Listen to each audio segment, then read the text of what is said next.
Okay. Okay. So welcome everyone. It is 6:34 and I will call this meeting of the Board of Education SRO Exploratory Committee to order. And I would like to begin with introductions. If we can go around and please share your name and your role. And I will start. My name is Lisa Loomis, and I'm a member of the Board of Education. Now we play Who's Gonna Go Next? Why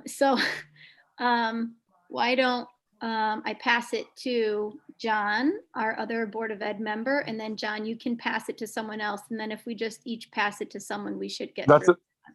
No, thank you, Lisa, and thanks for having the meeting. I think it's a great idea, but I'll be quick. John Polino, I'm on the Board of Education.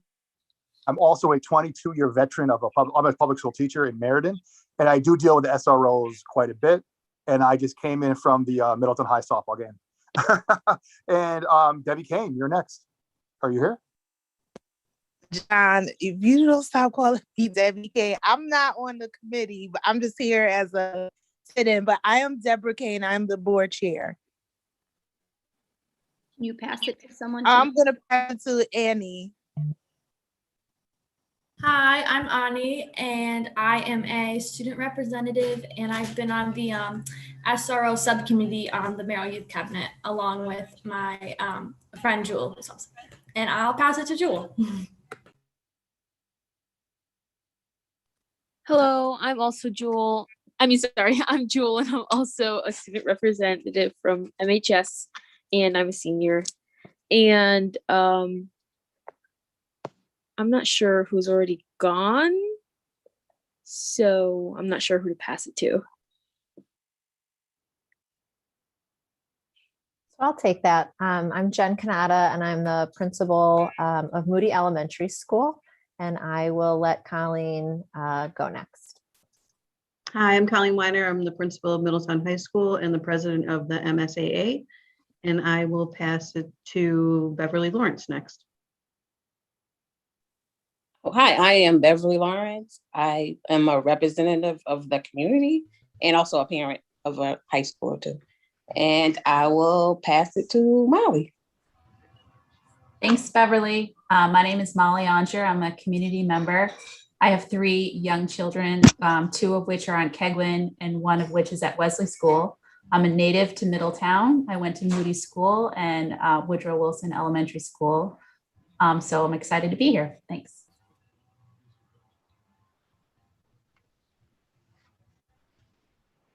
Sorry, and I'm going to pass it to Dolores. Hi, everyone. My name is Dolores Ford. Oh, am I muted? No, you're good. Oh, okay. I'm a 5th grade teacher at Lawrence School. And since I came late, I'm not sure who to pass it to. Why don't we go to Sergeant Porter?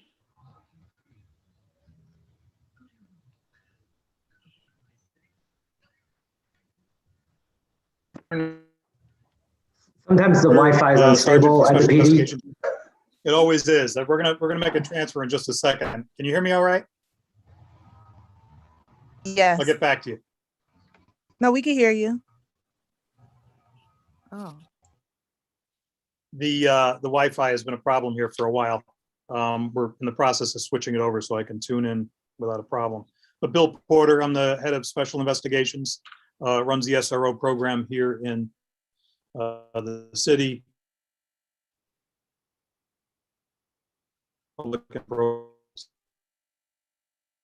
Okay, we're losing you a little bit. It might help. I hope that went through.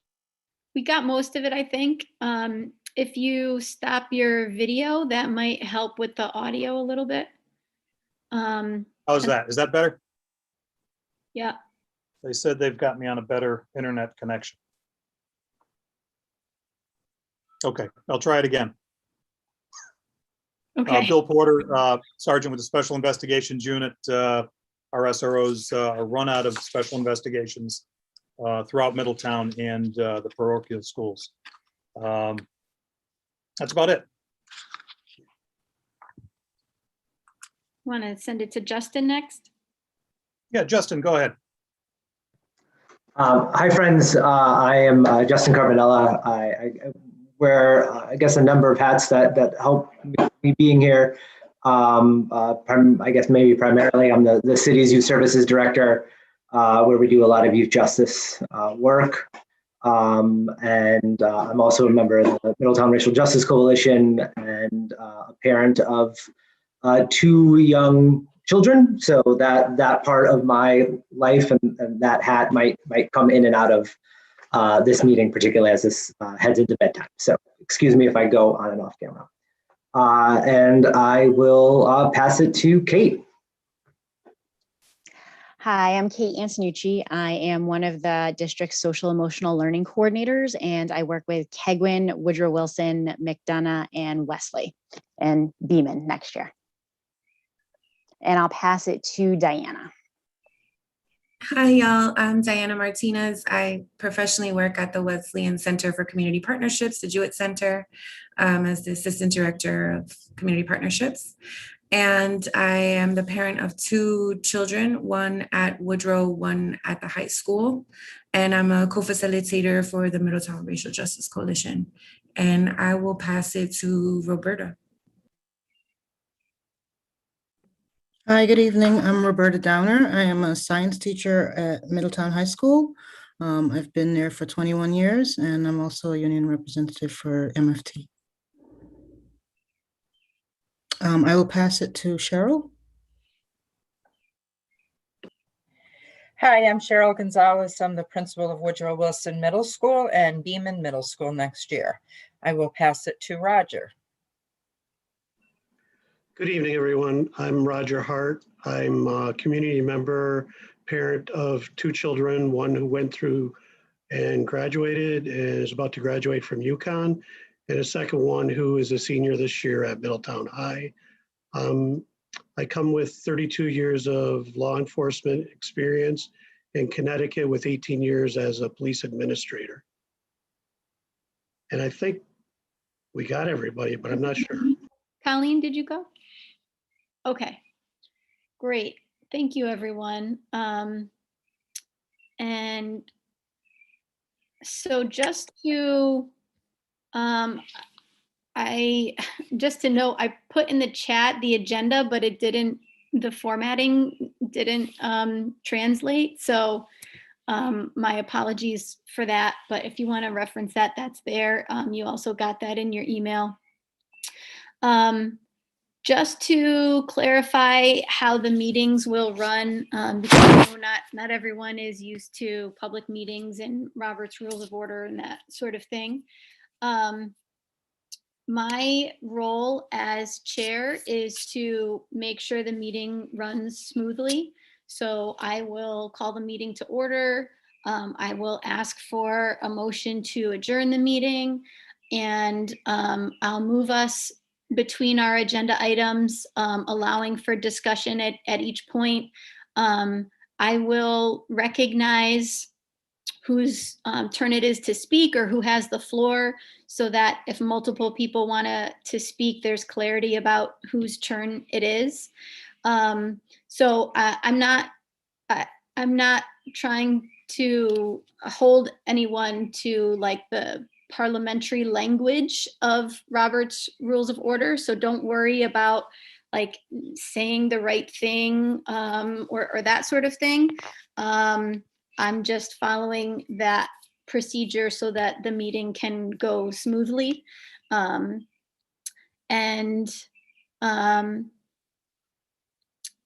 In addition to that, to the Robert's Rules and parliamentary procedure, just for clarity and the smooth running of the meeting, I want for us as a group to establish some norms. This is a topic that a lot of people have a lot of strong feelings about. And I want to make sure that this is a space where people feel comfortable sharing, and that everyone is being respectful and respected. And so I also want to recognize that we've got, as we just heard, lots of different people here with lots of different roles and experiences.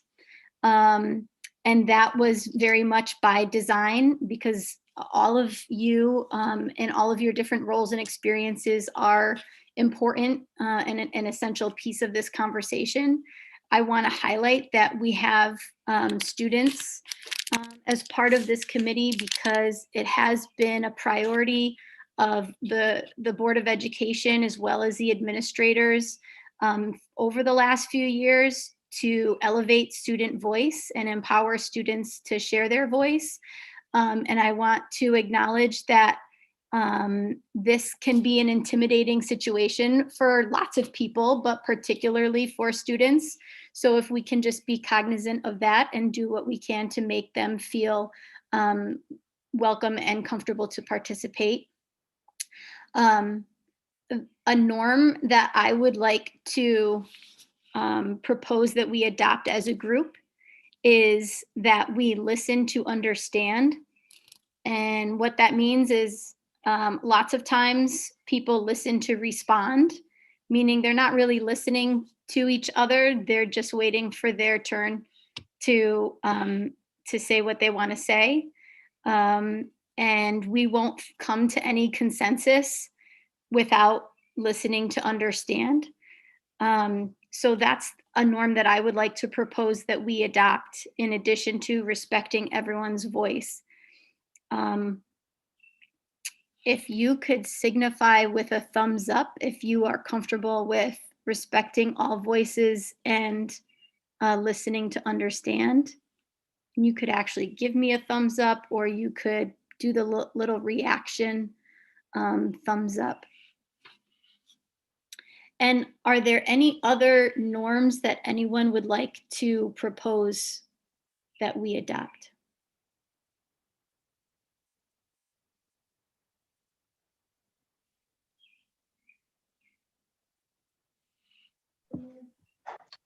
I think, and I don't know how to succinctly navigate this, but I think during the length of this conversation, we're going to be talking about systems as opposed to people, or people as opposed to systems. And I think that's going to be really hard for folks to kind of navigate and separate themselves from. And so I wanted to just recognize that is going to be a challenge to do, and that folks, I don't know how we roll that into a norm, but I think it's going to be key to this conversation going well, because it's a difficult one. Okay, I have to think about the phrasing of that, but I think that's a good point for us to consider. Through the chair, John Polino. Yes, John. Thank you for calling on me. Oh, I like your idea of active listening. I think it's a great one. But I did just receive a request from the public. Is there a public session tonight or no? Not tonight. Okay. We will discuss at our next item a tentative schedule, and one of those meetings will be a public hearing. Sounds great to me. Thank you. Mm-hmm. Anyone else want to add something, propose a norm for us? Lisa, if I may. Yes, Colleen. I think it's important, as you were indicating before, not just for students, but the comfort level of everyone, that we make sure there's room for all the voices, and really make an effort to, I don't want to cold call anyone, obviously, but some people just, it takes longer to digest things and process things before you have a real, clear thought. So I just want to make sure that we acknowledge that and give people room to express what they're thinking. But I also agree with what Justin said. I don't know how to phrase that we are talking about systems and people, and sometimes it's hard to navigate that without a lot of emotion. Mm-hmm. So I hear you saying make space for everyone's voice. One way I've heard that phrased is step forward and step back, meaning everyone takes a turn to step forward and share, but you also take a step back and make sure everyone's being heard. Does that capture? It's also sometimes it's stated as allow every voice to be heard or allow all voices to be heard. Allow all voices. All right. Or allow every voice to be heard. All right. Can we do a thumbs up for recognizing people versus systems and for allowing all voices?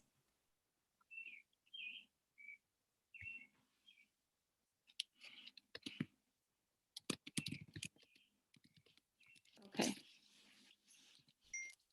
I'm taking the minutes as well as running the meeting. So if I'm pausing, that's what's happening. All right. So I think that we're good with item number 1 on the agenda. And so we will move to item number 2, which is reviewing the charge from the Board of Education for this committee. And that text is in the chat as part of the agenda and that poorly formatted piece that I put in there. But to read that to you, this committee was approved to examine the overall use and practices of the current SROs within the district. The purpose of this committee is to provide the Middletown Board of Education, students, and community members an in-depth opportunity to express their views, review current practices, policies, training, and de-escalation processes. Finally, this committee will make a recommendation to the Board of Education regarding how the district should move forward with the SRO service. Any questions about that charge?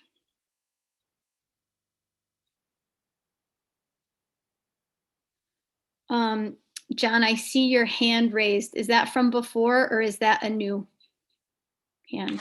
Oh, beg your pardon. I'm confused about the button still. So when you say raise your hand or put the thumbs up, I think I hit them both. Or okay. You know me very well, and I'm going to try to get rid of that. Sorry. Just making sure. But thanks for calling me though. Sure. No, I appreciate it. Sorry, Madam Chairman. Molly? Sorry. I had a question if there is an existing MOU and any recommendations this committee has would be for the following school year or? Okay. That's a good question. There is an existing MOU, and just before the start of this meeting, I shared with all of you a folder in Google Drive that contains a number of documents related to the SRO program, including 2 MOUs, one from 2010 and one from 2014, which is the current MOU governing the program. 2014 was a while ago, so this is a reasonable time to take another look at that and potentially make a new MOU. And I guess that we could make an MOU to last indefinitely until the next time the Board of Ed wanted to look at this, or we could make it for a definite time period. That would be up to us. Ultimately, the board would decide that, but that would be a recommendation that we could make. Any other questions about the charge? Okay. So the next thing, I know there was a lot of confusion around the scheduling for this committee's meetings, and I would like to put that to bed and share with you a tentative schedule, and not necessarily, we don't need every single committee person to be at every meeting. If one person has a conflict with one meeting date, then we might still have to have the meeting, but if there was a date that was just like super bad, like if I picked graduation night or something, we would definitely change that. So I just put in the chat what I have as a tentative schedule. It ends up being the first and the fourth Tuesday within May and June after tonight, because the other meetings conflicted with other meetings that that our district had to stream on YouTube, and they can only do one meeting at a time. So we're looking at May 4th and 25th and June 1st and 22nd. And I did include also some basic ideas about what the agenda items would be for those meetings. These meetings will all be virtual, yes. So if you, I'm a mom too, my kids are just coming in. So if, do any of these dates look like really bad dates?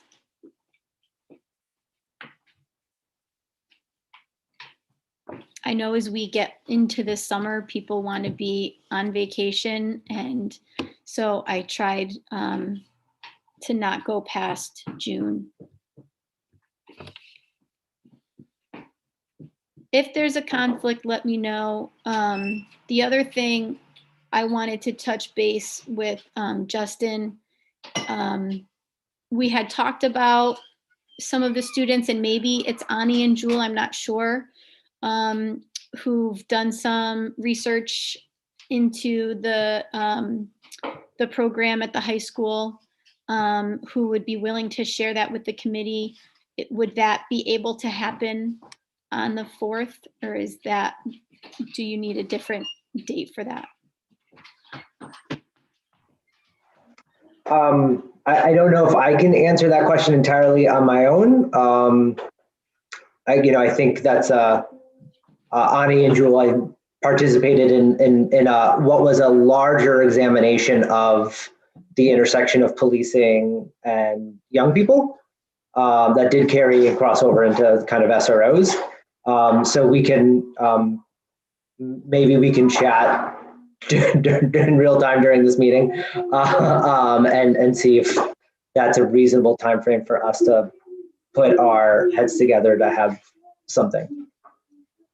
If you felt more comfortable with switching and maybe doing that meeting on the 25th, May 25th, to give you more time to prepare, we could do that.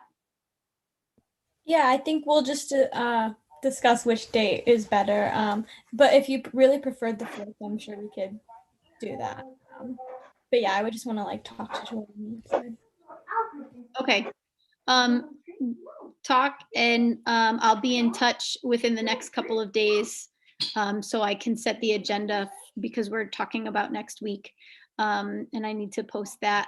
So we'll just touch base in the next couple of days. Oh, Michael Scott is saying June 22nd is on the calendar as a Board of Ed meeting. That's not when we usually meet. Okay. So I'll have to take a look at. I think that's a second meeting of the month.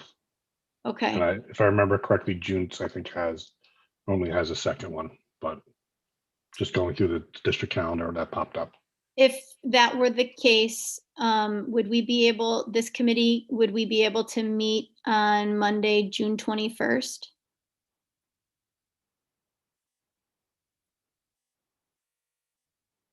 I'm seeing head nodding. Okay. I see the question, will they all start at 7:30 and how long will they run? That's a good question. My anticipation is that the rest of these meetings, I would give 90 minutes for, so 6:30 to 8, except for the meeting that we have public hearing. I would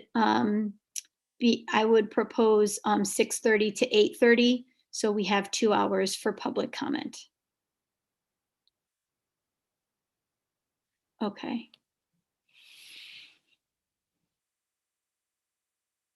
All right. So we have I've got some feedback on the schedule. We'll do some tweaking because we'll take a look at that last date in June. I definitely want to be done by the end of June because I want to give people their vacation. Okay.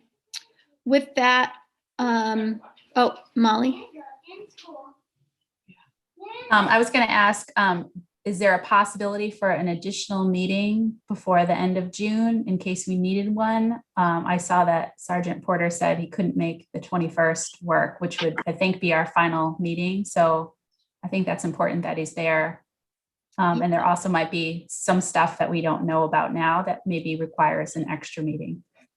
What I will do is send out a doodle poll with a few different dates to get a sense of people's schedules so that we can have a couple of dates identified as needed for that last meeting and maybe a potential one if need be. Look, I don't want to belabor the meeting, so if the 21st is the way that the group wants to go, I don't want to hold you back. I'll join, but I'll be a little late that day. Okay. All right. The last piece on our agenda is to talk about the materials that I shared with you, and just to give you an overview of the program. I think it's important that we all have a basic understanding of what the program looks like. So if I can, I'll share my screen, and this document is also in that folder that I shared with you.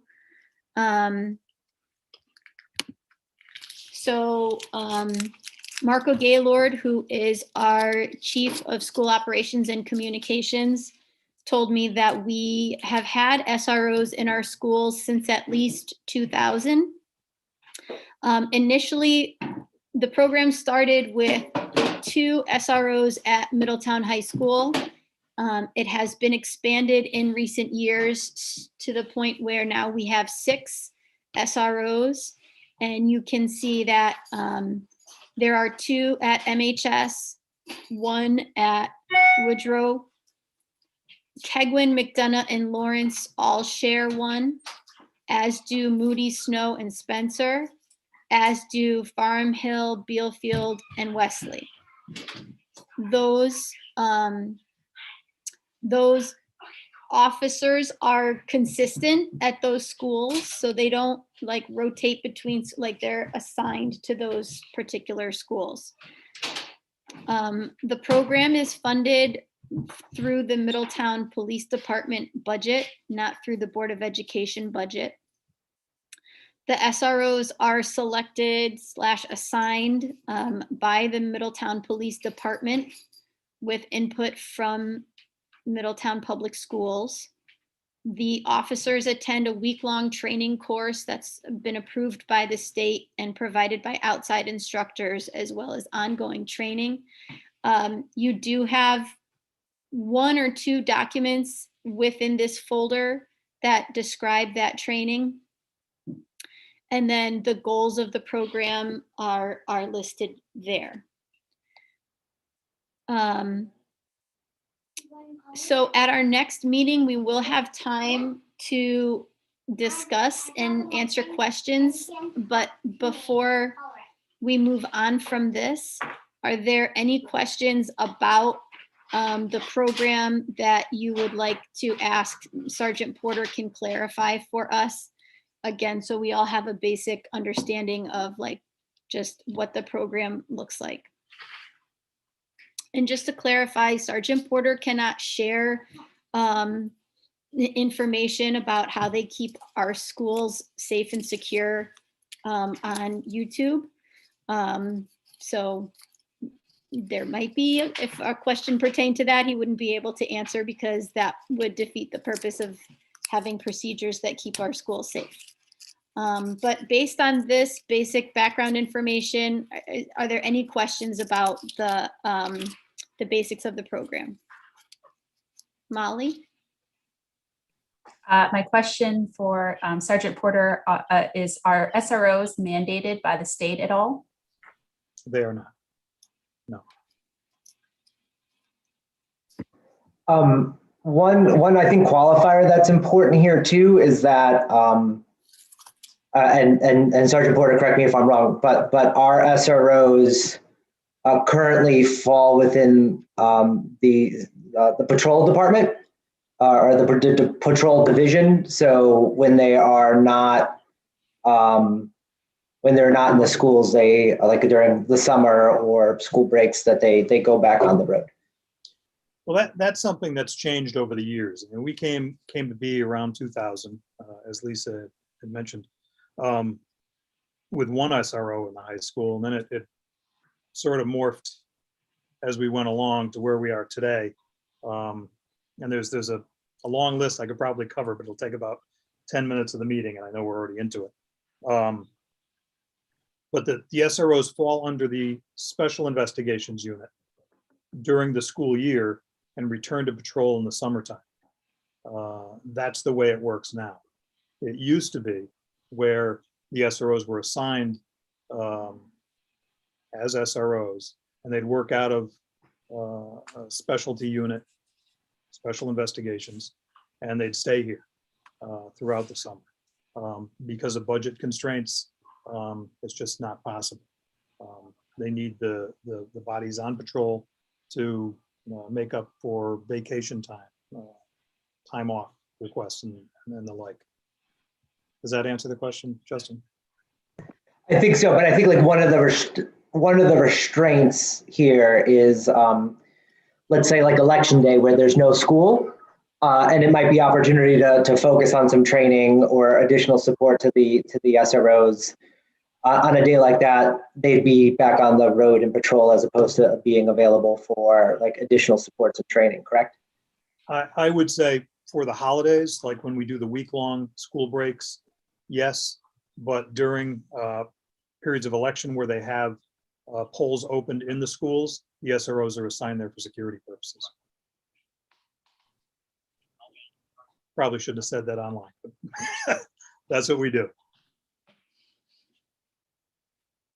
Didn't mean to back you in there. Go ahead, Molly. Is it possible to see data on how often your officers are interacting with students for either last school year or this current school year? When we talk about interactions, are we talking about just talking, meeting them in the hallway, that type of thing? Are you tracking information from your officers on either, I don't know the process yet because I haven't looked at the documentation, but are you tracking any data pertaining to the SROs in the schools right now? I guess I'm not understanding the question. So if the question is, do we track in-school arrests? Yes, we do. Have they gone down? Yes, they have. Interactions on a daily basis, the SROs interact with students every day, teachers, faculty. But staff. other than arrests, you're not tracking any other data? What data would we be interested in? Because that I don't know yet. I haven't thought about this yet, but I'd be interested to find out more about how often they talk to students during the day, how often administrators come to them or teachers come to them for advice. I would not want to know that type of information. I think that's probably best answered by the faculty. And I think the SROs, when they come on, they'll tell you that there's not a day that goes by that they don't talk with the students. They don't meet with the students, high fives in the hallway for the elementary kids. They have a good relationship with all the students there, as far as I can see. And their interactions with the staff, when there's problems or when there's not, they collaborate on a multitude of things, whether it's mentorship, teaching classes, or resolving issues. And I'll give you some examples. You know, a guidance counselor may reach out to an SRO to express concerns over what a student has said that jeopardized her safety outside of school. And we've resolved issues where. So that would be something I'd be interested to want to know. Somebody coming to an SRO asking for their legal advice, law advice. Things that arise to a case number, I can track. Things that don't arise to a case number, I cannot. Because it would be a casual conversation between the SRO and the student, or the SRO and the staff member. So unless there's a case number assigned, I wouldn't have it. If I can interject. Sure. I think this idea of data will come up throughout our meetings multiple times. And so I think we will be interested in quantitative data. And so Sergeant Porter, if you can send me, you referenced school-based arrests. If you can send me whatever data you track, if you can share that with me so I can share that with the committee. There's also qualitative data that we are interested in that has come up as far as the types of interactions that aren't, as Sergeant Porter said, a case number, but that we will hear as sort of anecdotes from people, or personal reports from people, and hopefully our sessions where we hear from students, as well as our public comment, as well as our meeting when we hear from faculty and administrators. Y'all can chime in now if you would like, but we just to recognize that we will be hearing different types of sort of evidence. And I think all of that is valid and important. Yeah, if I could go off of that really quick, I think in terms of like actual like quantitative data, I think Molly was talking about, I think it would be helpful if we could get the numbers and data surrounding student arrests in specifically. And I think that's something that's easy, like is monitored and is easy to get track of, because that's important to have. And then in terms of more like qualitative data, I think it's also important to like you said, value anecdotal responses, things like that, which can be used as evidence. And hopefully we can hear from more students outside of in the meeting now, in the public sessions. And I think this is more of like an opinion thing, but I think it's really important to just hear from people that actually interact with the SROs. And that can be used as much as like numbers and data can. Not that one's more important than the other, but like that is a very important form of data too. And I'm happy that you're saying that we're valuing that as well. So yeah, thank you. Absolutely. Madam Chair? Yes. Just a point of clarification. I was able to skim through the MOU, and the MOU states that the program is supposed to track data for not only arrests, but arrest referrals, meaning to the JRB, referrals to DCF. I think those are important as well, not necessarily just the arrest. I think all referrals, whether it be to those other agencies, are important as well. I can go ahead and answer that if that's okay, Lisa. Yep, thank you. Referrals are tracked. The referrals and arrests go through our JRB with Justin Carbonella. And each month we develop a run sheet, if you will, of if there has been a student arrest, what school it occurred at, and what the circumstances were behind it, without mentioning names. In a lot of cases, when it's a referral, for instance, an arrest that, I shouldn't say that, a referral that goes to the point where it's a juvenile summons, We usually get it right here in special investigations. All juvenile arrests come through here, whether it's in school or out. And we have an opportunity to divert it to the JRB, Justin's group, where we have folks on the panel. So that's all being tracked. And once a month, and I know there hasn't been a meeting lately, but we provide that information to Justin's group in the form of spreadsheets on referrals. Okay, thank you for that. I hope that answers the question.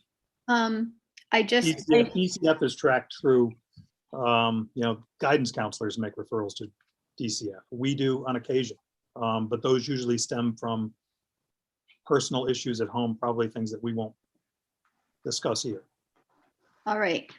Is it okay if I offer a clarifier too? Because I just want to make sure as we kind of explain referral routes and things like that we're all on the kind of the same page. And so the reference to a JRB is to a juvenile review board.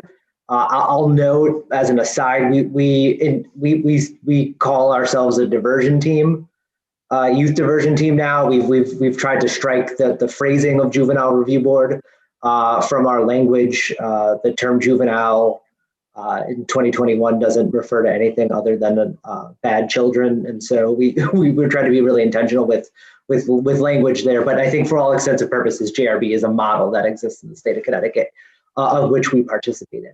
But that is a process intended using a restorative framework and process where we work with a young person to repair harm, and we kind of take a look at collective individual accountability when doing this. And so it does take any first time arrest for whatever purpose, and young people are given the option to enter that process.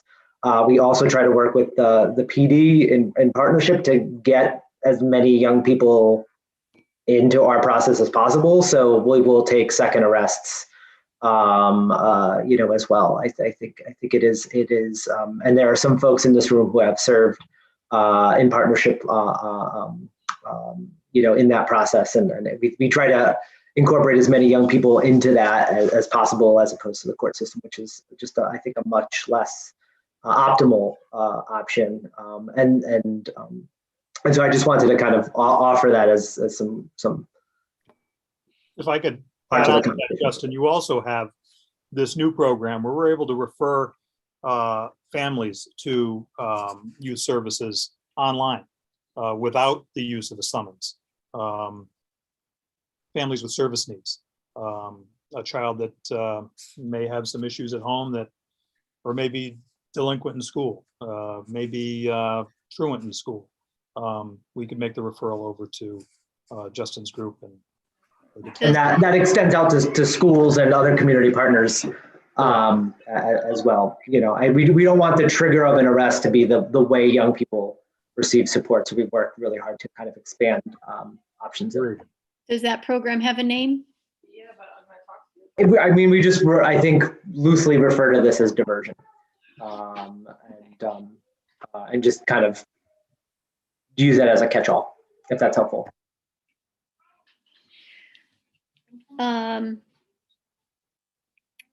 I do want to recognize, I just saw Cheryl's comment in the chat a little while ago that our other student member, Jamir, I hope I'm pronouncing that correctly, did join us. So I want to welcome Jamir. And Jamir, do you have a question? I see a note that you might have a question.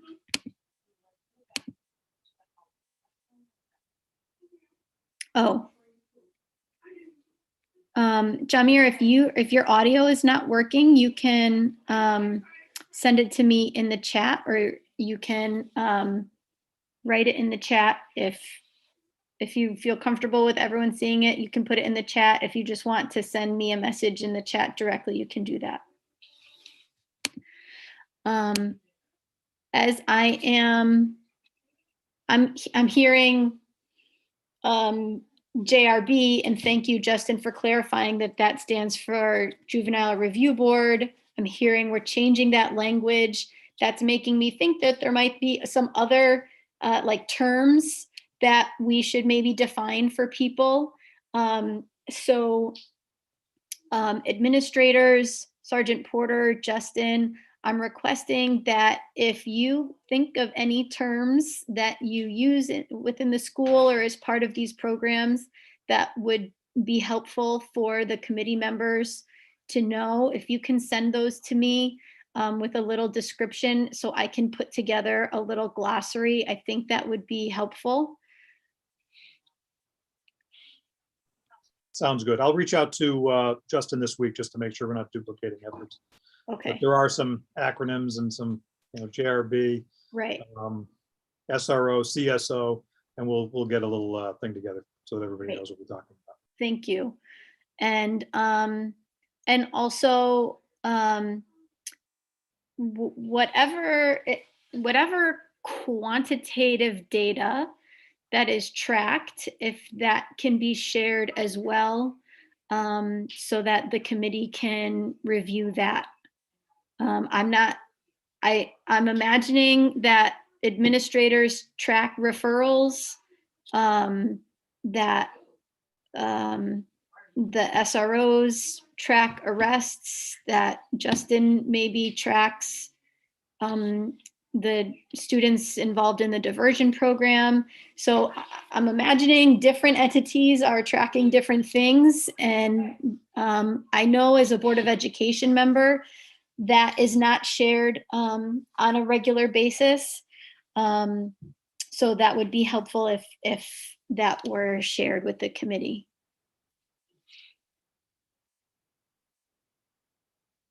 All right, so I appreciate this discussion. It's bringing up, I think, things that will help us, that we can address at future meetings, and that will make our discussion productive.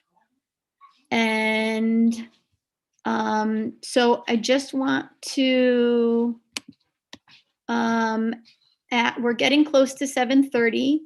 So are there any final questions about the basics of what the program looks like? And this is not your only time to ask questions. As Colleen said, I'm someone who likes to read something and process it, and I will come up like in the middle of the night and be like, oh, I wish I had asked that question.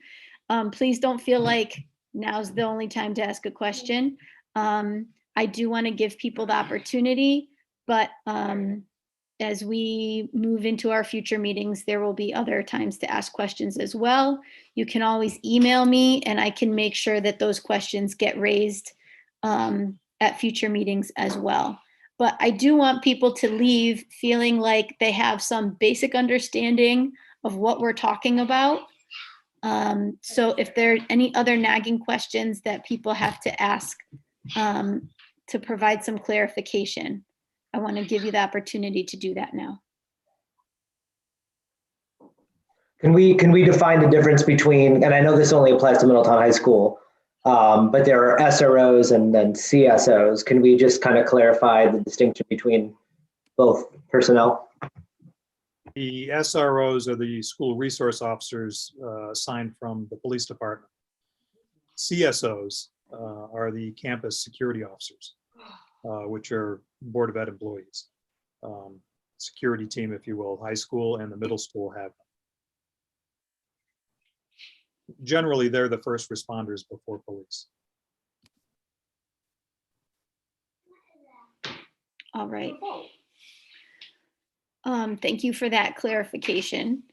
And that might come up too when we hear in public comment, and students might confuse SROs and CSOs sometimes, and parents might confuse SROs and CSOs sometimes. So that is a good point for us to recognize. So with that, let me just leave you with some homework. Sorry about that. But for everyone, if you could review the materials that I shared in that folder, before our next meeting so we can have time to discuss that. For our administrators and Justin and Sergeant Porter, if you could send me whatever data you collect that's relevant to this, as well as any terms, acronyms that you feel like should be included in a glossary so that we all know that, please do that. And Ani and Jewel and Justin, if we could touch base around when you think would be the best time for you to do your presentation.